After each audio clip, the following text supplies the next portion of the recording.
platform ibambisene ne-Go Digital SA Foundation. Siyathemba nizolijabulela lolu hlelo.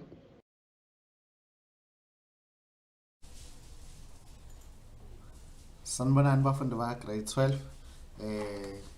Ngiyanibingelela khulumayo Mr. SW Zondi okuyena uthisha oniphathele izifundo ze-mathematics. Siyabonga kakhulu ku-Go Digital SA nakwithala for ukusinikeza ithuba elifana naleli. Bafundi ba grade 12 sesiphinde sahlangana kulesithathu ntambama. Izinsuku zokubhala seyisondele kakhulu. Uma ngibala nje kuthiwa sekusele izinsuku cishe ezingaphansi kwezu-9, cishe kusele u-8 days ukuze sibhale our final examination. Siyazi ukuthi i-mathematics yona izobhala mhla ka-8 ekube kulesihlanu, and then bese siba ne-paper 2 ozobe ungomhla ka-11 okube kuwuMonday. So siwu-Go Digital SA neThala sithi-ke abafundi ba grade 12 babhale kahle.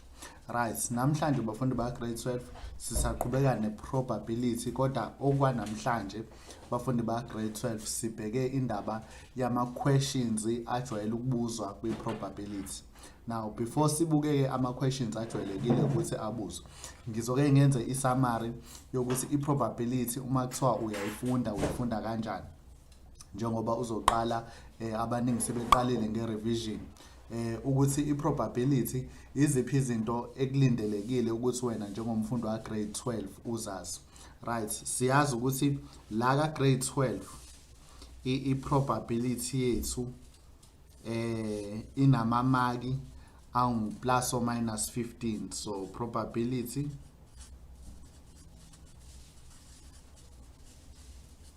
sithi amamaki mangaki awu plus or minus 15. So acishe kuba ama-marks impela amaningi. Now yiziphi-ke izinto ezilindelekile ke ukuthi wena mfundi wa grade 12 ungene uzazi ephepheni lakho ozolibhala. Singaqala sibukekeze umsebenzi waka grade 11. Umsebenzi wa grade 11 ikakhulukazi ukhulume ngendaba sizobuka indaba ka mutual exclusive event, mutually exclusive, bese sibuka indaba usingakhohlwa indaba yama complementary events,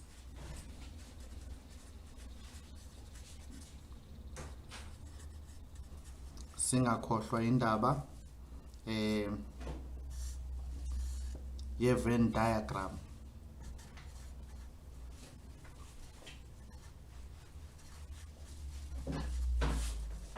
singayikhohlwa indaba ye tree diagram,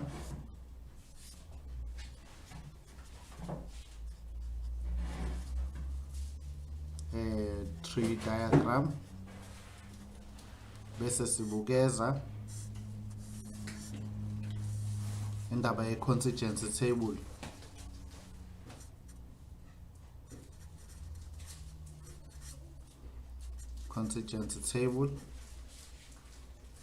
sibukekeze indaba yokuthi ama-event ayaba independent,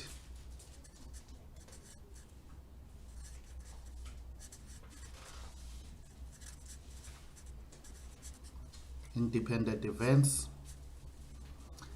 Siphinde futhi sibukeze okuwumsebenzi-ke osuwumsebenzi wa grade 12 lo subize ngokuthi it's a fundamental counting principle.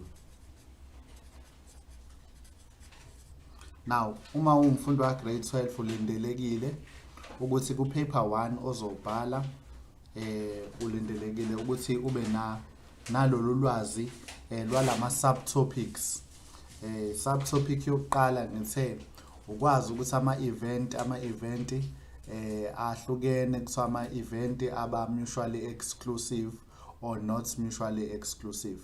So khumbula-ke masasikhulume ngo-mutually exclusive event, sasikhulume ngama-event that cannot happen at the same time.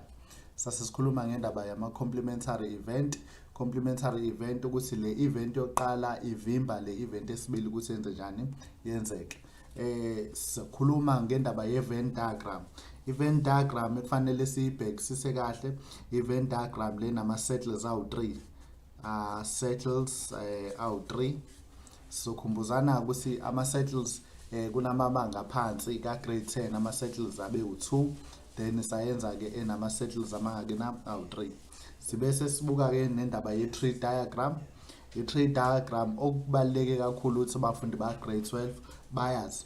Kuyenzeka ke i-tree diagram eminyakeni nje edlule uma ubuka ama-past question papers akusajwayelekile ukuthi kuthiwe i-question use a tree diagram.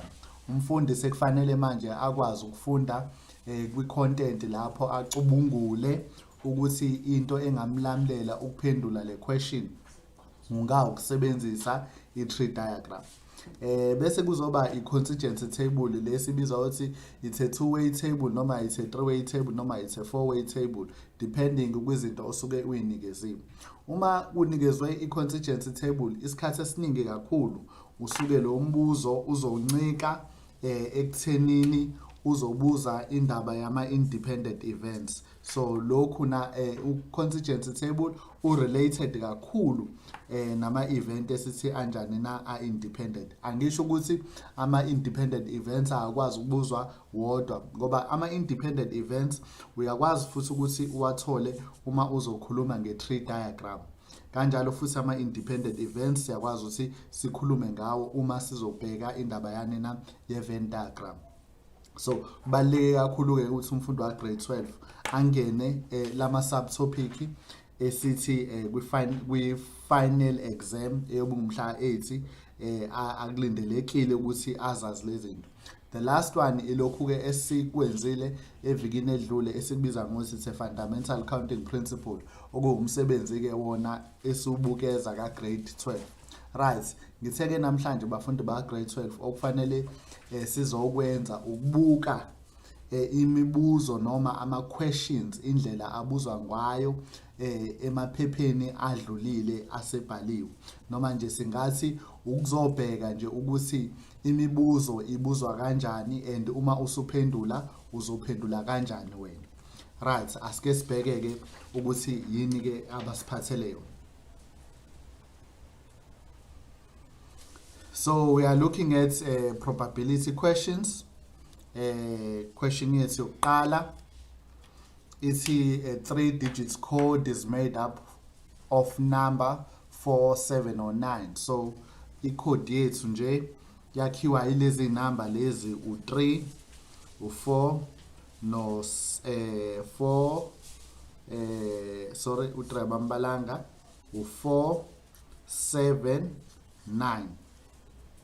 So i-code yethu yakhiwa ilezi number ezintathu. Now sikhumbuzane bafundi ba grade 12 kule case le esinikezwe manje basinikezile ukuthi i-code esizoyakha siyakha sisebenzisa lezi number ezingakena ezintathu. Lezo number u4 no 7 nobani no 9. Kuthiwa ke lana how many different codes are possible. Kusho ukuthi singakha ama-code amangakanani la if kusho ukuthi sebesinikeza i-condition. Number 1 ngoba sathi uma kuno if sisuke sinikwa i-condition lapho. I-condition yethu ke ithini? If the code are repeated. If the code numbers are repeated. Kusho ukuthi lezi number lezi singakwazi ukuthi senze njani na siziphinda phinda. Right, kusho ukuthi ngoba it's a 3 digits code. Kusho ukuthi nje ngizovula ikhala ezintathu. It's a 3 digits code. Now, uma ngivule lezi ikhala ezintathu, nginama choices. Kusho ukuthi icode yami ingaqala ngo4, futhi ingaqala ngo7, ingaqala ngobani na ngo9. Kusho ukuthi kwile space sokuqala nginama choices amangaki, nginama choices awu3. Kusho ukuthi la ngingafaka I can choose between 3 numbers. Kusho ukuthi la ngingangena 3 numbers. Kodwa ngomthetho kuzongena eyodwa. Kodwa I am saying you can choose any of the 3 numbers. Right. uma isingenile inamba eyodwa, let's say by nje ukhethe u4, kusho ukuthi inamba sekufanele ukhethe kuzona zingaki. But bebethe equation, the codes, the numbers are repeated. Kusho ukuthi inamba kade ngiyisebenzise ekuqaleni, kusho ukuthi njengoba u4 ngimsebenzisile la, ngisangaphinde futhi ngimsebenzise. Kusho ukuthi nala ngisenama choices amangaki, ngisenama choices awu3. Kusho ukuthi ama choices ami awehlile because I can repeat a number. So meaning here I can still put ubane na u3. Kanjalo futhi nesithathu futhi kwi space sesithathu, because angilokhuzanga I need to repeat inina inamba. So nala futhi ngisenani na, ngisenama choices amangaki na, ngisenama choices awu3. So la so sizofaka 3. So kusho ukuthini ke lokhu, then I'm multiplying yonke lento le.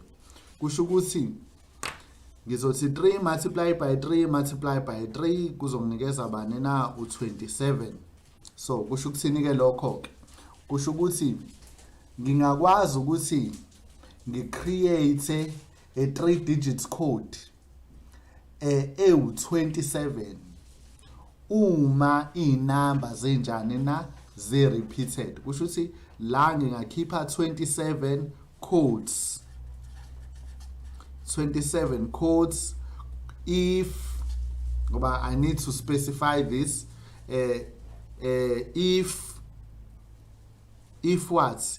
If numbers are repeated. Uma inamba ngizoyiphinda phinda ngingakhona ukwenza amakhodi amangaki na awu27. Asike sibuke unumber 2 ukuthi unumber 2 uthini. Unumber 2 kuthiwa each code is only used once. Now icode njengamanje sengiyisebenzisa kangaki manje? Kanye. Still ngisakha a 3 digits code. Kusho ukuthi ngisenama spaces amangaki na awu3. But okubalekile manje ukuthi ngiyisebenzisa kanye. Kusho ukuthi inamba mase ngeke ngayisebenzisa, angisenayo i-chance yokuthi ngiphinde ngenze njani na ngiyisebenzise. For example, asike sithi ngakho icode yami, icode yami ngiyiqalisa ngo7. Kusho ukuthi icode yami izothi 7 bese ithi 4. U7 angisakwazi ukuthi ngimphinde. Kusho ukuthi izothi 7 bese ngikhetha between inamba eziwu2 isele oku4 nobani na no9. Uma ngeke ngamfaka u4, kusho ukuthi sengisalele inamba eyodwa ewubani na ewu9. Angisakwazi ukuthi ngenze njani na ngichoose enye inamba. Kusho ukuthi la kwispace sokuqala nginama choices okukhetha einambeni ezingaki na, einambeni eziwu3. So if la ungena inamba eyodwa kodwa ngikhethe kuma choices amangaki na awu3, uma ngena inamba eyodwa la, kusho ukuthi la ama choices ami esenze njani manje, ama choices ami esehlile manje awasesiyena u3. Why ngesiyena u3 ama choices ami manje? It's because sengiyifakile inamba yokuqala. Let's say ngifake u7 ngamabomu.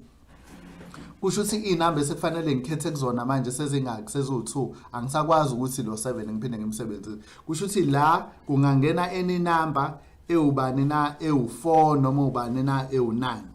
So la kusho ukuthi kungangena only 2 numbers, and then egcineni bese ngena inamba enjani na eyodwa. So la kusho ukuthi nginama choices amangaki, nginama choices awu eyodwa nje 4. So kusho ukuthini ke lokho? Kusho ukuthi ngingakha amakhodi amangaki uma kufanele ngikhethe kulezi namba eziwu3. Kusho ukuthi kuzobe ku3 times 2 times 1 okungeneza u6. Kusho ukuthi la ngingacreate amakhodi amangaki na awu6, 6 codes if numbers are not repeated. Inamba bengaziphinda phindi la. So kusho ukuthi ngingakwazi ukuthi ngakhe amakhodi amangaki na awu6. It's very interesting bafundi ba grade 12 mozoyicabangisisa kahle lento ukuthi uma kuthiwa ucreate ipin yakho yase bank, omunye may create ipin yakhe yasebank ingathi mhlambe 3 mhlambe kuthiwa ipin yakho inenamba ezo4 angavela athi nje ipin yakhe ithi 3333 asho nje 3 abawu4 omunye athi naye eyami izothi 3 ithi 2 ithi 5 ithi 7 so kusho ukuthi lo inamba obekade engayiphinda phindi lo oqala inamba obekade enze njani bekade eyiphinda phinda so it's very important. Right, asike simove ke to the next question. Our next question is the 0 to 9 are used to form a code. Kusho ukuthi la sine number eqala ku 0 ziya ku 9. Let's have them 0 1 2 3 4 5 6 7 8 9. So 0 to 9. So nazi numbers zami 0 to 9 kuthiwa zi-creator i-code. Asike sibheke kuthiwa i-code engakhi. Kuthiwa lana determine the number of different 6 digits code. Kusho ukuthi njengoba lezi number zami ziqala ku 0 ziya ku 9 kodwa bona bafuna ngakhe i-code enenamba engakena ezu6.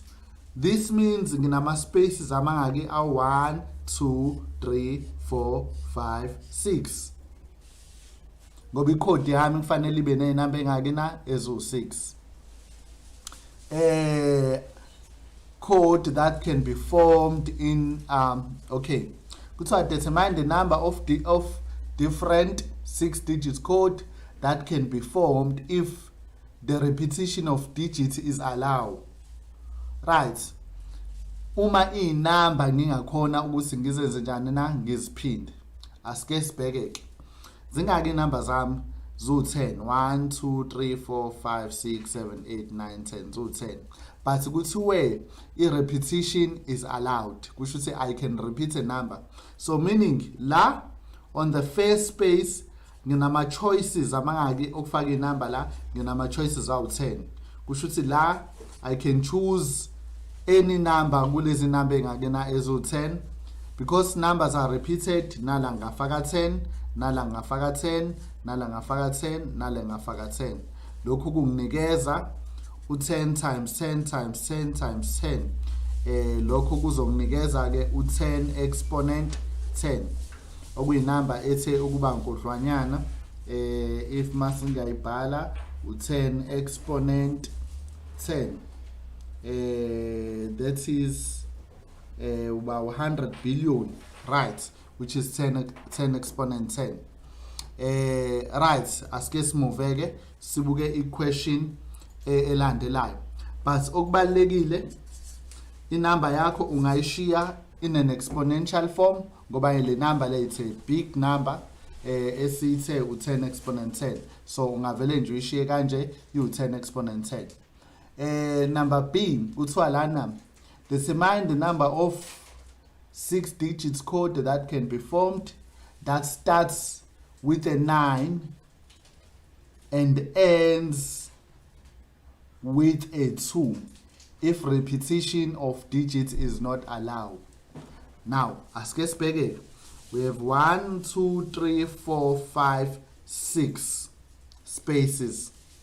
Now la into ekufunakala siyibone ebalekile esitshelwa yona kuthiwa lana i-repetition yama digits is not allowed. Kusho ukuthi angivumelekile ukwenze njani na ukuphinda phinda inamba okokuqala lokho. Okwesibili kuthiwa lezi inamba le code yami kufanele iqale ngo9 bese igcina ngobani na ngo2. Kusho ukuthini ke la kusho ukuthi kwi-choice leyokuqala ngine choice nje eyodwa kule space sokuqala, there's only one choice. Leyo choice leyo yokuthi ngikhethe ubani na u9 bese kuthi kweyokugcina i-choice enginayo ngine choice engake na ngine choice eyodwa futhi la i-choice eyodwa one choice okuwubani lo choice okuwukuthi ngifake bani na u2. So kusho ukuthi ne kwi-first place ngiyayazi inamba engizoyifaka nakwi-last place futhi ngiyayazi inamba futhi engizoyifaka. Kusho ukuthi la ngingafaka bani na u9, but bafundi ba grade 12 awufaka u9 ngqo, ufaka ukuthi u9 uvele kangaki la, u9 uyedwa la kulezi inamba esinikeze. Kusho ukuthi ngizofaka u1 kwi-first place nakwi-last place futhi ngizofaka bani na u1. U1 usho ukuthini? Usho ukuthi ngine-choice eyodwa, i-choice obani ewu9. Nangale kwi-last place ngine-choice enjani na eyodwa, uba lo choice i-choice ewubani na ewu2. Asike siqhubeke-ke si-analyze i-question.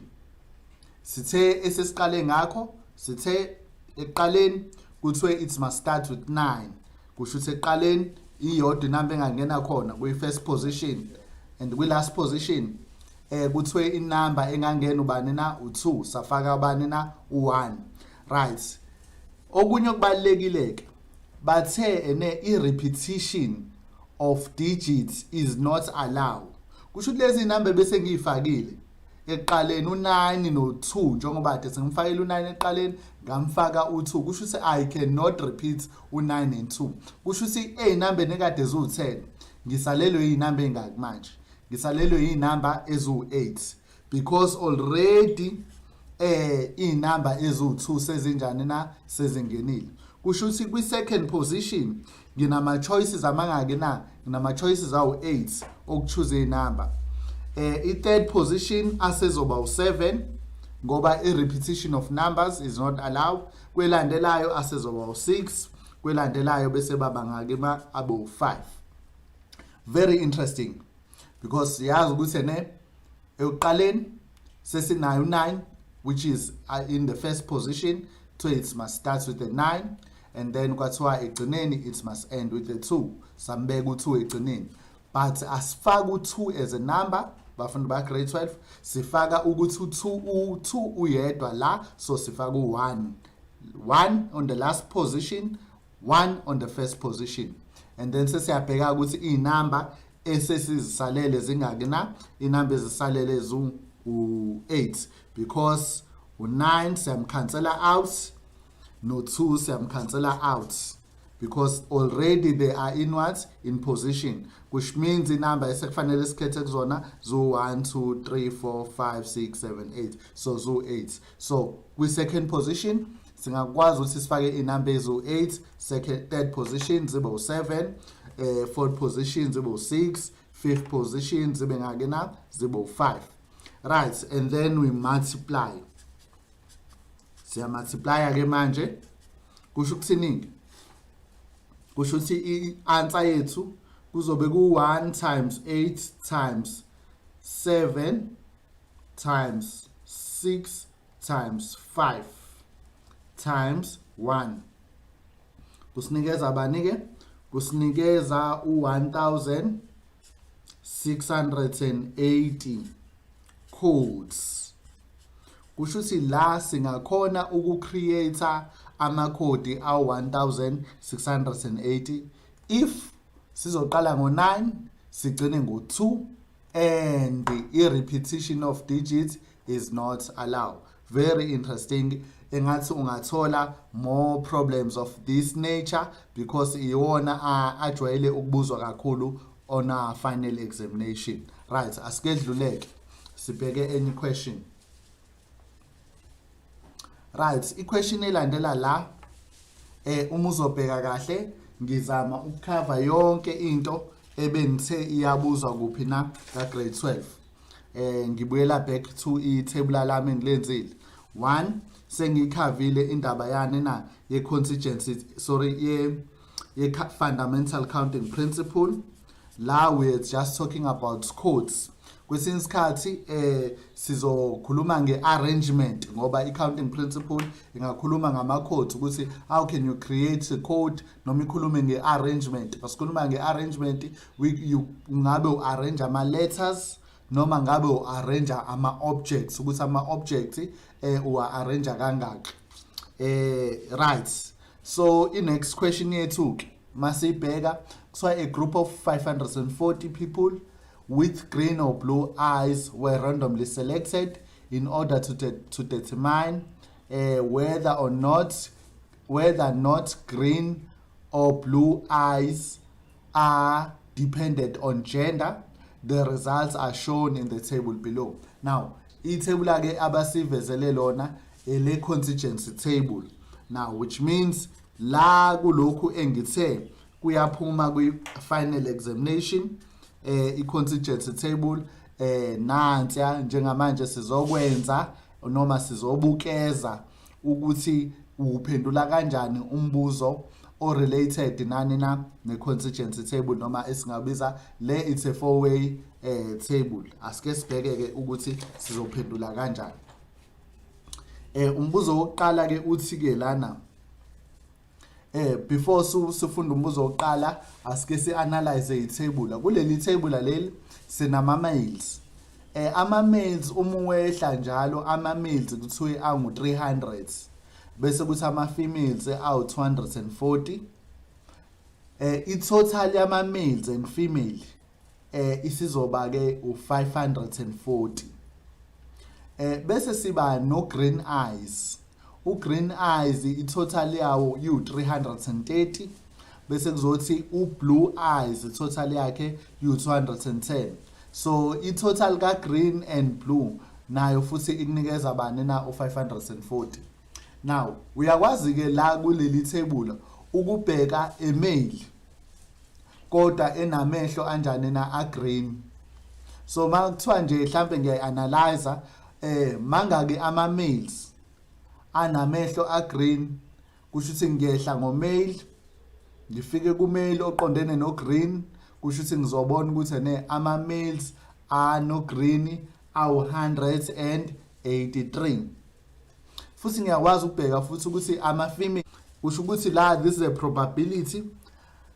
Ngingazi bathe i-question bathe lo mfundi uthole ukuthi having green kusho ukuthi ngiyokhuluma ngo-green eyes. So the probability of green eyes and base bathi is independent of gender. Now mabese is dependent on gender, it means I can choose any gender here because I'm a gender I have a male, I have a female, so I can choose any. Let me just choose female. So green and F.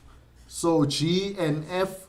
G stand for green eyes, F stand for what? For female. So this will be probability is equal to probability of green multiplied by the probability of what? Probability of female. Now, sengenze njani manje? Next into ekufanele ngiyenze is substitution. How do I substitute? Ngibuka kweni na kwi-contingency table yami iyona ezongitshela. Probability of green and female kusho ukuthi ngiyanqo ku green bese ngiyoqondana no female. Mangihamba no green and female ngihamba kanje u-green and female ngiyabona ukuthi mangihamba u-green 147 uqondene no female. So the probability is 147 over bani na 540 is equal to, right, probability of green. Sengikhuluma ngo-green ke ngqo manje angisabheki okunye. U-green la kusho ukuthi ngiyahamba ngishona le u-green wonke u-330.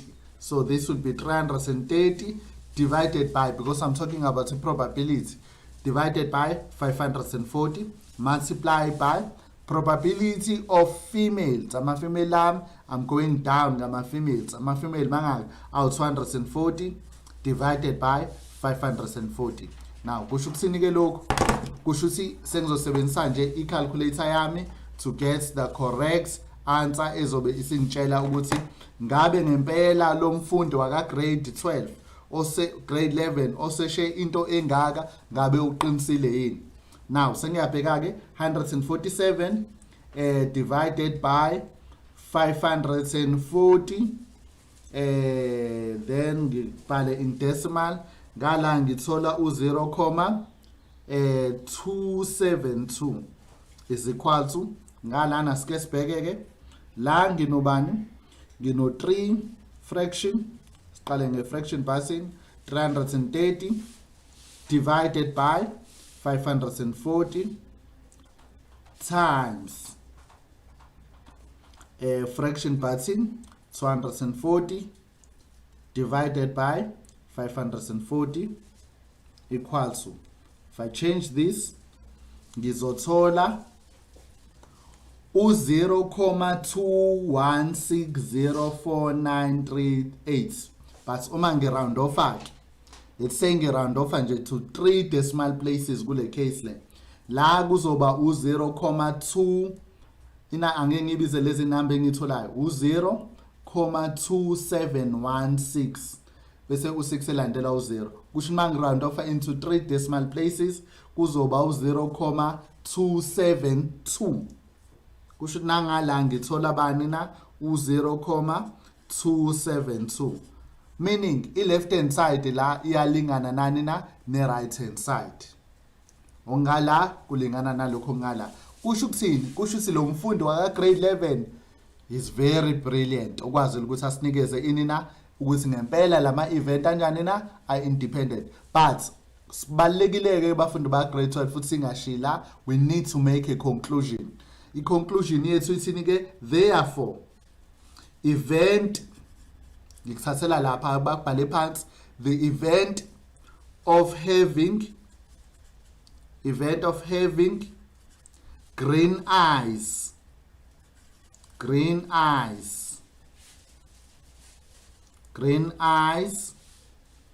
is independent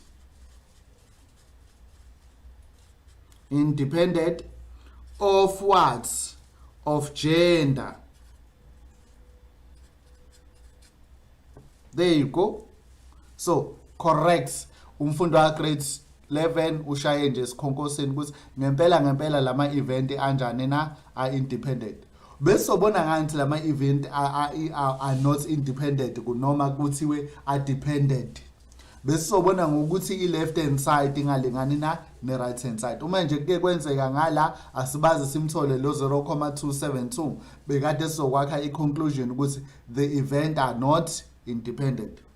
Right, very interesting question. Siwabheke kakhulu kwi-final examination esizoyibhala. Asike sibuke i-question elandelayo. Right, isithatha isibuyisela back kumsebenzi waka grade 12 futhi. Kuthiwa lana, the letters of the word curriculum are arranged to form words. Assume that all words have a meaning. So le gama lithi curriculum, curriculum lesson iqedile yaka grade 12, kuthiwa leli gama lithi curriculum. Asike sil arrange ke, masil arrange sizo assume ukuthi lizobe lakha i-meaning. Kusho ukuthi noma ngakuthiwa liqala ngo-I noma kuzobe kuthiwa liqala ngo-R asinendaba, sizo assume nje thina ukuthi lakha i-meaning. Now kuthiwa ke i-questioning, how many different letters arrangement are possible? See, makuthiwa siyal arrange mangake ama words arrangement are possible esingawenza. Now this is very easy bafundi ba grade 12. Okwakho nje ukuthi ubale igama elithi curriculum ukuthi linama letters amangaki. So ama letters la amangaki a1 2 3 4 5 6 7 8 9 10 out 10. Kusho ukuthi sothini ke thina sesizothi 10 factorial. U10 factorial usho ukuthini? Usho ukuthi singa arrange ama letters amangaki na awu10 divided by why manje ngi-divider? I'm dividing simple because igama lithi curriculum linama letters that are repeated avelile ephindaphindekile. Angeke ngwabhekeke lama letters aphindaphindekile. Letter C in the word curriculum is repeated twice. Kusho ukuthi ngizothi divided by 2 factorial times iliphi elinye letter futhi repeatekile la, nangu u ku curriculum uvele kangaki na kawu3, so multiply by 3 factorial times. Sengibheka futhi ukuthi yiphi elinye letter futhi repeated la, u-R uvele kangaki, uvele kawu2, so kuzoba times 2 factorial. So sephelileke amanye ama letters which are repeated.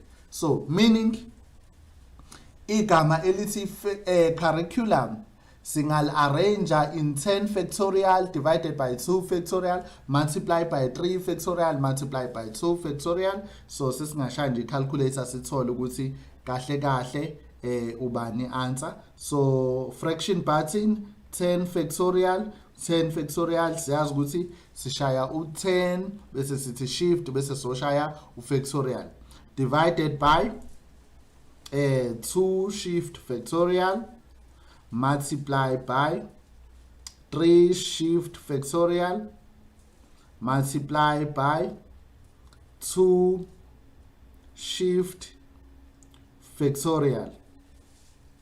Then i-answer engiyitholayo 151,200. Kusho ukuthi igama elithi curriculum singale arrange lisinikeze ama words that are possible.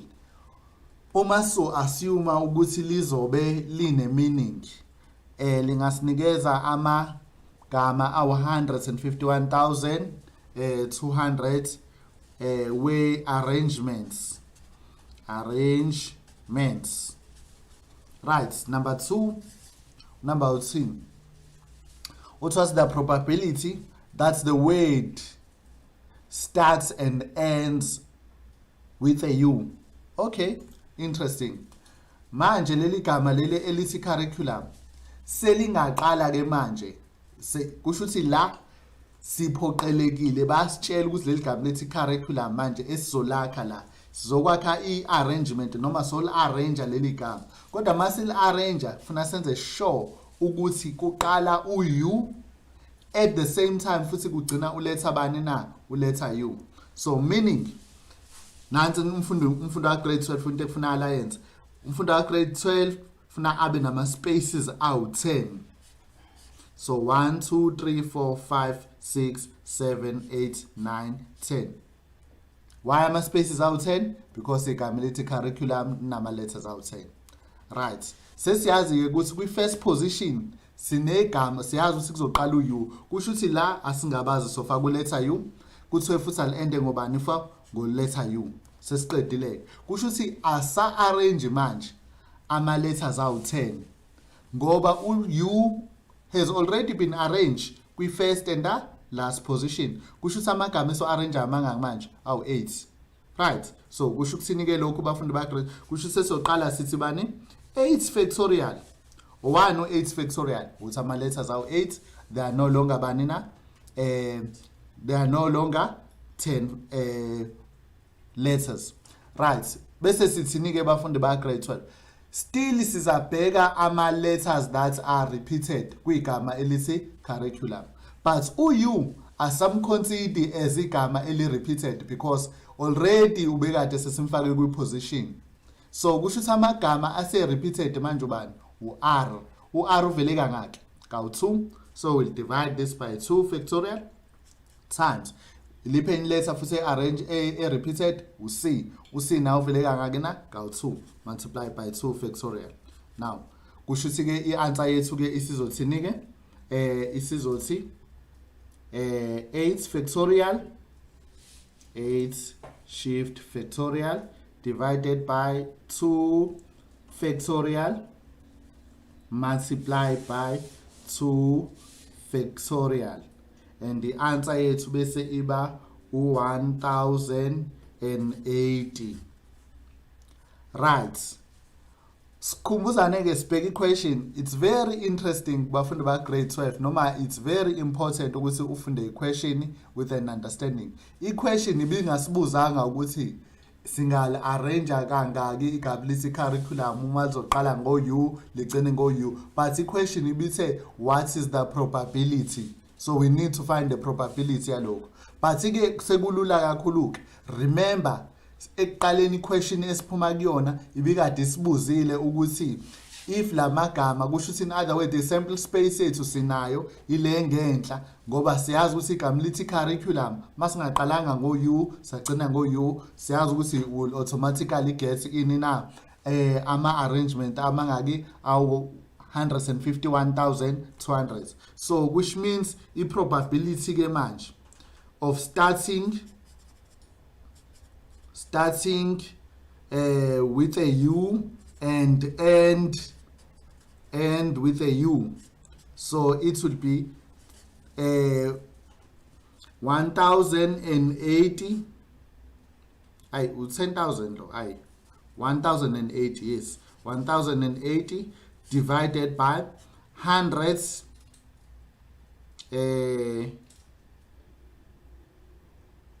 No, it's 10,080. It's 10,080 divided by 151,200.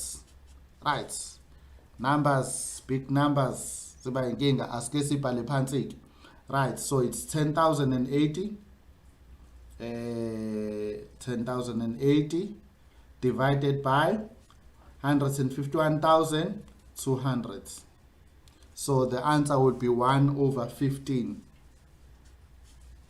1/15. Kusho ukuthi probability of starting with a U and end with a U will get ubani na 1/15. Interesting question. Asike sidluleni ke abafundi ba grade 12 sibuke equation elandelayo. Question elandelayo ithi M and K are two events. So we have ama events awu2 la. If the probability of K is 0.5 and the probability of K and M is 0.2 and the probability not K not M is 0.3. Right, and then we see draw a Venn diagram to represent the above event. Right, uzobheka ke mfundo wa grade 12 ukuthi ekuqaleni kade sidiscusse ukuthi equation ejwayele ukubuzwa event diagram. Nansi event diagram siyavela ke manje. Event diagram enjani kodwa le enama circles awu2 because kuthiwe two events. So angizokwenza ama circles awu3 la, ngizokwenza ama circles awu2. So circle yami yokuqala ne circle yami yesibili. Ngiyawa intersecta vele lama circles ami. 1 ngikhuluma nge-event M bese ngikhuluma nge-event bani na K. Now kuthiwa ke u-K and M ngoba njalo uma ukhuluma nge-probability I mean uma ukhuluma nge-Venn diagram siqala nge-intersection. So probability of K and M is equal to 0.2, which means the intersection leyo M and K, so 0.2. Faku 0.2 la. And then bese bethi i-probability sengakubheka kokunye, probability of K u 0.5. So i-probability ka K u 0.5. Kusho ukuthi vele kukhona lo ya 0.2 kade usukhona, kusho ukuthi sebe bonke ba 0.5. Kusho ukuthi ngizothi 0.5 minus 0.2 which is 0.3. Kusho ukuthi la ngino 0.3. Right. And bese bethi ke i-probability not K not M. Kusho ukuthi lokhu akukho kulama circles, lokhu kungaphandle. Kubani ke kona ku 0.3. Kusho ukuthi la ngaphandle ngizofaka bani na u0.3.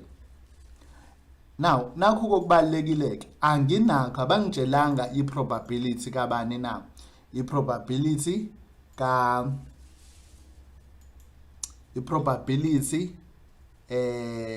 M ngoba kuthiwa M and K are two event. Probability of K is 0.5, probability of K and M is 0.2, and then bese bengitshela ukuthi not K not M ubani na u0.3. Kusho ukuthi abangangitshelanga khona i-probability kabani na probability ka M. Now i-probability ka M wengizoyithola kanjani? Kusho ukuthi kuzobe sizothi i-probability of M asilinganise nobani na no X. Kusho ukuthi asiyazi. Kusho ukuthi izobe ubani? Izobe yu X minus 0.2. Right. Then ke sekufuna sithole level ka X ke ukuthi ubani. Now sizoyithola kanjani ke ivalue ka x ukuthi ubani? So eda yonke into la kwi probability bese si sorry kwi lokhuzana yami kwi Venn diagram yami bese si equator to 1. Why si equator to 1? Ingoba i-probability ilingana nobani na no 1. Every time i-probability moy eda kufanele inikeze u1 noma it must be 100%. So which means I have x minus 0.2 plus 0.2 plus 0.3 plus 0.3 is equal to bani na is equal to 1. Lokhu kuzonginikeza bani ke lona lo uzonginikeza u0 u0.3 plus 0.3 u0.6 kusho ukuthi ngizoba no x is equal to 1 minus 0.6 and u1 minus 0.6 uzonginikeza u0.4 0.6 minus 1 minus 0.6 the answer would be 0.4. So x wami ulingana nobani na no 0.4. So uma x ilingana no 0.4 which means la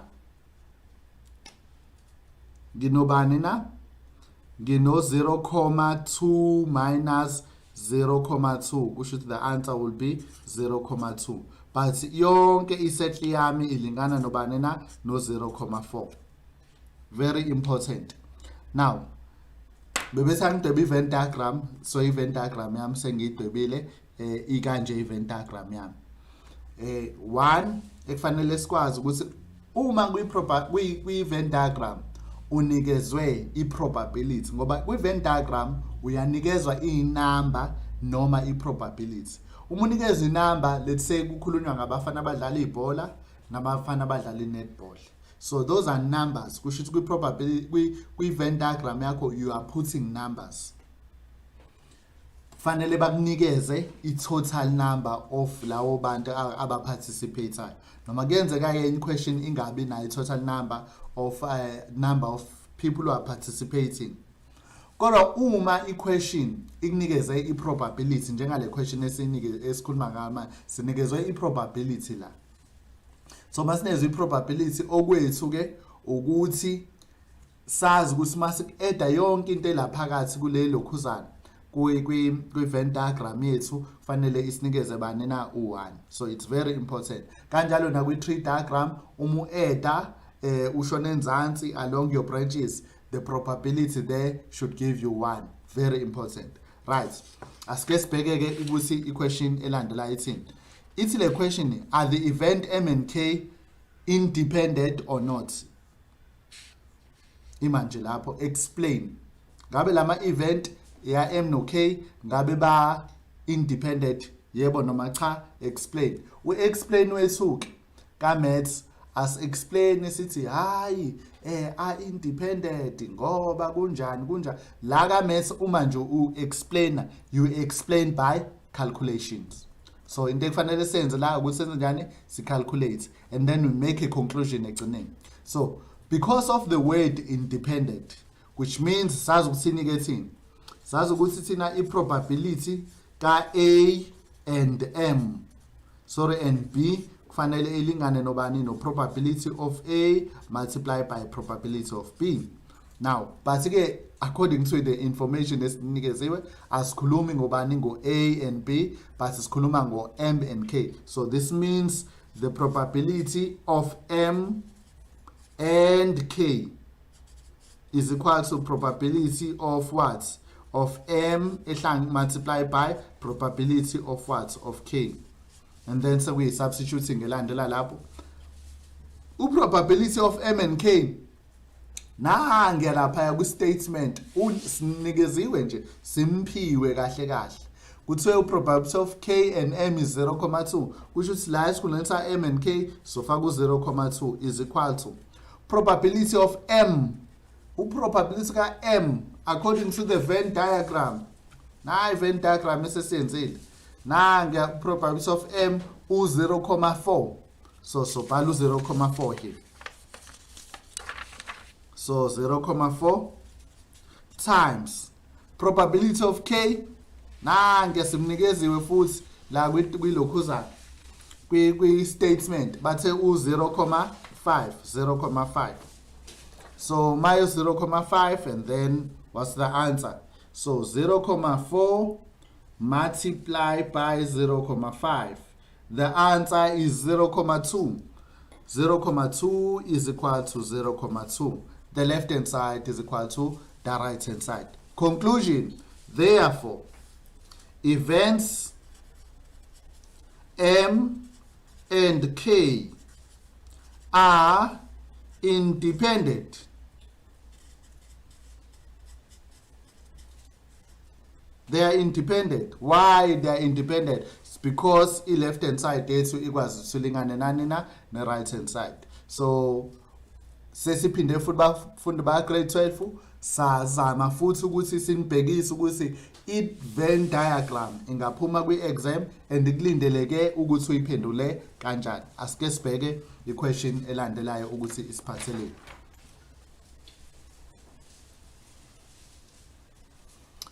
Right, next question ithi a 4 digits code. Ngicela abafundi ba grade 12 ngoba into efana nala especially with codes abafundi ba grade 12 most nje makwenziwa i-analysis kucheckisiswa kuyatholakala ukuthi ama questions afana nalawa abawathola. Isizathu ukuthi abafundi ba grade 12 basuke bafune ukufaka inamba lezi ezibhalwe phansi, kanti la sisike sikhuluma ngama choices ukuthi uma inamba zu6 kusho ukuthi nginama choices awu6. Kuma choices awu6 uma kuthiwa ngila ngakha a 3 digits code kuthiwe inamba ngingakhona ukuyirepeat, kusho ukuthi kwi first block yami ngingafaka only ngingachoose in 6 numbers, kwesithathu ngachoose with 6 numbers, I mean kwesibili 6 numbers, kwesithathu 6 numbers. So hayi ukuthi ngizothatha inamba ngifake la kulezi number lezi nginikeziwe. Right, asike sibukeze ke le question le which is our last question. So this is a 4 digits code. Into oqala koyenzayo, you create ama spaces awu 4. You create ama spaces awu 4, 1 2 3 4. Right, after you have created ama spaces awu 4, you read the question, not beginning with 0. Kusho ukuthi le code akufanele iqale ngo0. Kusho ukuthi kulezi inamba bengiyinikeziwe zingaki inamba enginikezwe lapha, nginikezwe u1 no3 no4 no6 no7 no8 no0, zu7 inamba enginikezwe. Kusho ukuthi njengoba kuthiwa not beginning with 0, kusho ukuthi angisakwazi ukuthi inamba kwi first place akusakwazi ukuthi ngene inamba ezu7, sengangena inamba ezu6 because I cannot start with 0. Right, not beginning with 0 are to be constructed from these numbers and negative number. And the question is, how many 4 digits code can be constructed if repetition of digits is allowed? Ama digits siyakhona ukuthi siwaphinde, but umyalelo esunikezwe wona oqala ukuthi angaqala u0. Kusho ukuthi lana nje I need to make sure la ukuthi kule position la not 0, angangeni u0 la, u0 angangeni. Kusho ukuthi inamba engakhetha kuzona singakike manje zu6 ngoba u0 angimbalanga. U0 kusengangena ke manje ngoba bekuthiwa angangena ekuqaleni, usengangena ke manje. Mengena u0 inamba zami ziyabuya zibo u7 because they said repetition of numbers is allowed. Kusho ukuthi la sengangena inamba ezu7. Nala futhi ngangena inamba ezu7 because inamba engisebenzise la I can still use it on the 3rd place. I can still use the number on what? On the 4th place. So which means i-code yami izobe u6 multiplied by 7 multiplied by 7. So 6 multiplied by 7, 6 multiplied by 7 multiplied by 7 multiplied by 7. And it will give me 2058. So which means if i-code repetition is allowed, ngingaqale ngo0 ngingakhona ukuthi ngicreate amakhodi amangaki awu 2058. Next question. Question elandela ithini? How many 4 digits code? 1 2 3 4. Spaces awu 4. How many 4 digits code can be constructed if repetition of digits is not allowed? Angiyiphinde inamba manje. Khumbula eqaleni bekade ngiyiphinda angisayiphindi ke manje. Kodwa umyalelo engiwufunde kwi statement kuthiwe not 0, not beginning with 0. Meaning la eqaleni angikwazi uqala ngobani na go 0 la. Which means la eqaleni sho inamba ekufuna ingene la zingaki zu 6. Right. Uma zu 6 inamba la eqaleni kusho ukuthi manje u0 sengambuyisa. But u0 wami ngingambuyisa, mangimbuyisa inamba zizoba u7. But already kunenamba ebese ngiyisebenzisile eqaleni, which means inamba zami ayisakwazi ukuthi iphinde zibe u7. Seziyehla inamba zami ziba 1, ziba u6. Very interesting. And elandelayo lapho repetition of numbers not allowed. Kusho njengoba sengifaka inamba la sezoba ngaki la sezoba u5. Njengoba sengifaka inamba la sezoba ngaki inamba la sezoba u4. So which means it will be 6 multiplied by 5.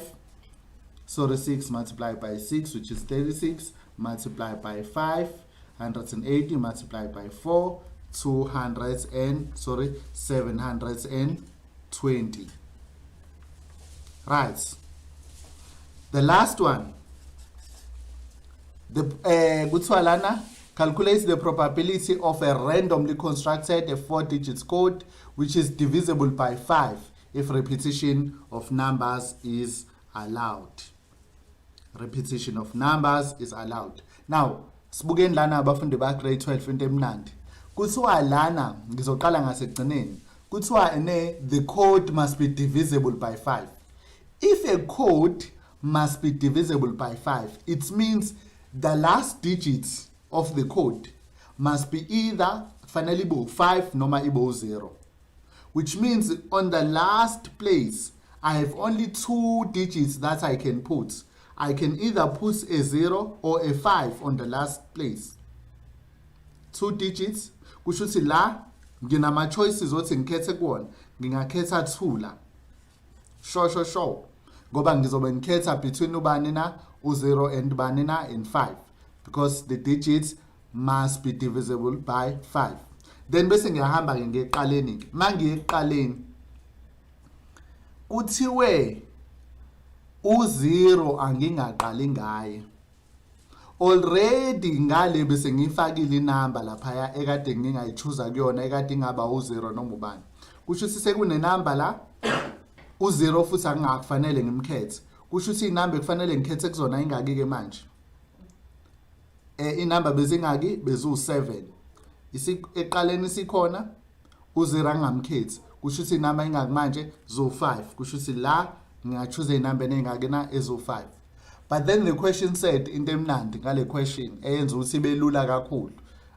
Engenza ukuthi ayingabusaxaka kakhulu. Ingoba bathe the repetition of digits is allowed. Mawuthi repetition of digits is allowed, which means sengafaka noma lana kusho ukuthi sekuzobuyela inamba bezingaki inamba bezu7. Sengangena inamba ezu7 la nala futhi sengangena inamba engaki ezu7 because I am repeating inamba. Ube le question ke yashintsha athi repetition of digits is not allowed.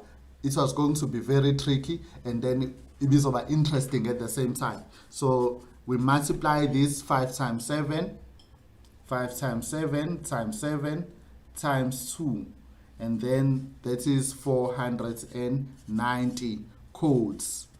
So bafundi ba grade 12 siyabonga kakhulu Go Digital SA na Ithala usinikeza ithuba elifana nalezi sikushoyo nje kunina good luck nibhale kahle siyabonga. Ningakhohlwa ukuthi nisengathokozela ezinye izifundo eziyisithupha kanye nezengeziwe i-learner wellness, i-career guidance kanye ne-advanced program. Hlanganyela nathi kwizifundo ezi-online ku-068 151 1072 noma ku-GoDigi@godigitalsa.today. Siyabonga.